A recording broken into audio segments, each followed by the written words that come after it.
नमस्कार विद्यार्थी मित्रांनो, तुमच्यासाठी अतिशय आनंदाची बातमी घेऊन आलाय. वनरक्षक व वनसेवकचे जे विद्यार्थी मित्रांनो जागा निघत आहे. तर वनसेवकांच्या जवळपास 12,991 पदं रिक्त आहेत. त्याचबरोबर 1,684 जागा ह्या वनरक्षकच्या निघणार. तर वनसेवकचा ज्या विद्यार्थी मित्रांनो शासन निर्णय या ठिकाणी आलेला आहे. तर पहा विद्यार्थी मित्रांनो, वनसेवकच्या आणि वनरक्षकच्या जवळपास 14,000 प्लस जागांसाठी भरती तुम्हाला येणाऱ्या दिवसामध्ये पाहायला भेटणार आहे. तर वनसेवकसाठी जे शिक्षण जे विद्यार्थी मित्रांनो हे फक्त 10वी पास लागते. महाराष्ट्रातील मुलं मुली फॉर्म भरू शकता वनसेवक भरतीमध्ये. ठीक आहे. तर वनसेवकची भरती कधीपर्यंत येणार आहे याबद्दल सुद्धा तुम्हाला माहिती सांगणार आहे. त्याचबरोबर वनसेवकचं काम कोणतं असणार आहे. ठीक आहे. वनसेवक जे विद्यार्थी मित्रांनो हे नवीन पदासाठी मंजुरी देण्यात येत आहे. ठीक आहे. तर वनसेवकाची जे कामं कोणते करावं लागणार आहे, तुमचं सिलेक्शन झालं तुम्हाला काम कोणतं करावं लागणार आहे वनसेवकमध्ये. त्याचबरोबर ज्या वनसेवकमध्ये ज्या विद्यार्थी मित्रांनो लेखी परीक्षा असणार आहे की नसणार आहे याबद्दल सुद्धा आपण आजच्या व्हिडिओच्या माध्यमातून बोलणार आहे. तर संपूर्ण माहिती तुम्हाला वनसेवक भरतीबद्दल सांगणार आहे आणि या भरतीचे फॉर्म वगैरे कधीपासून चालू होऊ शकते हे सुद्धा तुम्हाला सांगणार आहे. तर शासन निर्णय सुद्धा तुम्हाला संपूर्ण दाखवणार आहे. तर आजचा व्हिडिओ खूप महत्त्वाचा होणार आहे. व्हिडिओ शेवटपर्यंत बघा आणि व्हिडिओला आताच लाईक करा. नमस्कार विद्यार्थी मित्रांनो, नोकरी लाईन मराठी यूट्यूब चॅनलवर तुमचं सर्वांचं सहर्ष स्वागत आहे. तर मित्रांनो, व्हिडिओचा थंबनेल बघून तुमच्या लक्षात आलं असेल की आपला व्हिडिओ कोणत्या टॉपिकवर होणार आहे. व्हिडिओ सुरू करण्याच्या आधी आपल्या यूट्यूब चॅनलला सबस्क्राईब करा, जेणेकरून प्रत्येक भरतीचे अपडेट तुमच्यापर्यंत सर्वात आधी पोहोचेल. आणि जास्त करून वनरक्षक वनसेवक भरतीच्या रिलेटेड जास्त व्हिडिओ आपल्या चॅनलवर अपलोड करत असतो. तर बघू शकता विद्यार्थी मित्रांनो, वनसेवकचा जे आहे हा शासन निर्णय आलेला आहे. तर मी तुम्हाला या ठिकाणी संपूर्ण जे माहिती वनसेवक भरतीबद्दल सांगणार आहे. लेखी परीक्षा असणार आहे की नसणार आहे, त्याचबरोबर ग्राउंड वगैरे काय असणार आहे यामध्ये हे सुद्धा तुम्हाला पुढं या व्हिडिओमध्ये सांगणार आहे. ठीक आहे. तर पहा, देशामध्ये तामिळनाडू व कर्नाटक राज्यात वनरक्षकपेक्षा निम्न श्रेणीतील एक संवर्ग याआधीच अस्तित्वात आला आहे.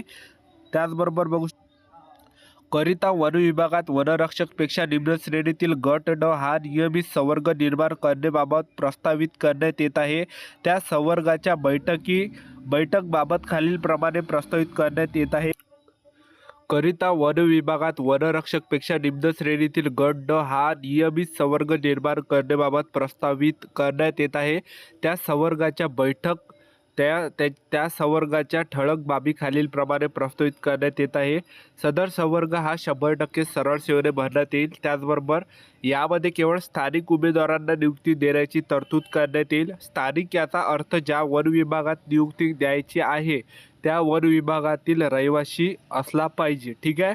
म्हणजे यांनी या ठिकाणी असं स्पष्ट सांगून दिलं, जे वनवृत्त असते जसं नागपूर वनवृत्त झालं, नाशिक वनवृत्त झालं, अमरावती वनवृत्त झालं, चंद्रपूर वनवृत्त झालं, गडचिरोली वनवृत्त झालं.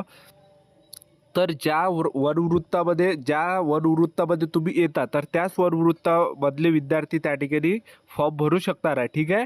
त्याचबरोबर तुम्ही बघू शकता सदर पद गट ड मधील राहील व त्याची 7व्या वेतन आयोगाची वेतन श्रेणी हे 15,000 ते 47,600 अशी राहणार आहे. त्याचबरोबर सदर पदाचे पदनाव वनसेवक असे राहील. सदर पदावर नियुक्तीकरिता किमान 10वी पास ही शैक्षणिक अर्हता ठेवण्यात येईल. तसेच उमेदवाराची कमाल शैक्षणिक अर्हता ही 12वी असावी. कमाल वयोमर्यादेपेक्षा जास्त शिक्षण घेतले नसलेबाबत हमीपत्र उमेदवारांकडून लिहून घेण्यात यावे. कमाल मर्यादा 12वी पास न ठेवल्यास उच्च शिक्षित उमेदवारांकडून जास्तीत जास्त लाभ घेतला जाऊन कमी शैक्षणिक अर्हता असणाऱ्या उमेदवारांना संधी मिळणार नाही. ठीक आहे. वनसेवक पदावर नियुक्ती करताना वन विभागात सध्या कार्यरत रोजंदारी मजुरांना वयामध्ये 55 वर्षापर्यंत सूट देऊन त्यांना 10% आरक्षण देण्यात यावे.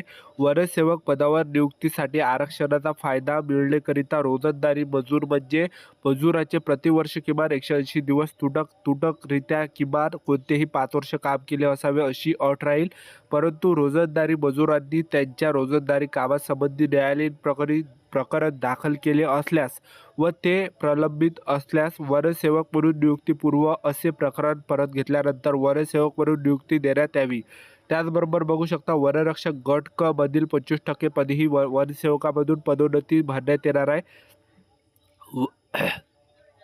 वन विभागात सध्या असलेले वनमजूर हे खालीलप्रमाणे कामे करीतच आहे. त्या आधारे वनसेवकांच्या प्रस्तावित कर्तव्य व जबाबदाऱ्या खालीलप्रमाणे प्रस्तावित करण्यात येत आहे. नियत क्षेत्र वनसेवक त्याचबरोबर वनरक्षकाचे मदतीस. तर आता या ठिकाणी काम कोणतं करावं लागणार आहे, तर प्रत्येक नियत क्षेत्रासाठी वनरक्षकास सहाय्य म्हणून काम करणे, यामध्ये नियत क्षेत्रात गस्त करून वनाचे संरक्षण व संवर्धन करणे, वन्यजीवांचे संरक्षण करणे, वन गुन्हा नोंदविण्यासाठी सहाय्य करणे, तपासात सहाय्य करणे, प्रचलित नियमाप्रमाणे वनक्षेत्राच्या सीमांची देखभाल करणे, वनव्यापासून संरक्षण करणे, वनोपजांचे संरक्षण करणे, वनाचे कामे करणे, त्याचबरोबर JMFC, VEDC इत्यादी संदर्भात कामे, कार्य आयोजनाचे अनुषंगाने कामे, मानव वन्यजीव संघर्षाच्या घटना हाताळणीसाठी सहाय्य करणे व त्यामध्ये कायदा व सुव्यवस्था राखण्यासाठी सहाय्य करणे, रेस्क्यू ऑपरेशनची कामात सहाय्य करणे, रोहयो अंतर्गत कामे, शासनाच्या विविध योजनेअंतर्गत येणारी कामे, या सर्व कामात वनरक्षकास सहाय्य करणे. याशिवाय वनसेवकास वरिष्ठांनी वेळोवेळी नेमून दिलेले काम करणे. ठीक आहे. तर एवढं हे जे आहे त्या वनसेवकाचं जे विद्यार्थी मित्रांनो काम असणार आहे. ठीक आहे. त्याचबरोबर तुम्ही बघू शकता की वनसेवकाला पगार किती भेटणार आहे. बघू शकता 15,000 ते 47,600 पर्यंत भेटणार आहे. मूळ वेतन 15,000, महागाई भत्ता 6,900, घरभाडे भत्ता 3,600 रुपये, स्थानिक पूरक भत्ता 90 रुपये. ठीक आहे. त्याचबरोबर अशा प्रकारे एका वनसेवकास 12 महिन्याकरिता बघू शकता 3,37,080 इतका खर्च येणार आहे. त्यानुसार 12,900 वनसेवकाची पदाकरिता वर्षाचा खर्च या ठिकाणी बघू शकता इतका वार्षिक खर्च अपेक्षित आहे. ठीक आहे. त्याचबरोबर तुम्ही बघू शकता या ठिकाणी तुम्ही खाली थोडं तर पहा या ठिकाणी शासन निर्णय. वन विभागात वन क्षेत्राचे संरक्षण, संवर्धन व व्यवस्थापनाचे दृष्टीने वन विभागात क्षेत्रीय कामाकरिता वन क्षेत्रपाल, वनपाल व वनरक्षक यांच्यासोबतच एका अतिरिक्त संवर्गाची आवश्यकता असल्याने वन विभागात वनसेवक गट 7व्या वेतन आयोगाचे वेतन श्रेणी 15,000 ते 47,600 या नवीन संवर्गाची निर्मिती करून सदर संवर्गाची 12,991 पदे निर्माण करण्यास शासनाची मंजुरी देण्यात येत आहे. सदर पदे सोबत जोडलेले परिशिष्टाप्रमाणे वनवृत्तावार निर्माण करण्यात येत आहे. त्याचबरोबर सदर पदांचा खर्च मागणी बघू शकता तुम्ही या ठिकाणी. तर 12,991 पदांची जे विद्यार्थी मित्रांनो येणाऱ्या दिवसामध्ये हे वनसेवकची भरती निघणार आहे. आणि अजूनही ज्या विद्यार्थी मित्रांनो यामध्ये स्पष्ट झालेले आहे, कारण की ज्या दिवशी जाहिरात येणार आहे त्या दिवशीच कळणार आहे आपल्याला की यामध्ये लेखी परीक्षा असणार आहे की नसणार आहे. आणि लेखी परीक्षा असली तर लेखी परीक्षेचा अभ्यासक्रम काय या ठिकाणी असणार आहे, ग्राउंड वगैरे किती असणार आहे, उंची वगैरे किती असणार आहे, हे संपूर्ण माहिती ज्या विद्यार्थी मित्रांनो जाहिरात आल्यावर आपल्याला कळणार आहे. ठीक आहे.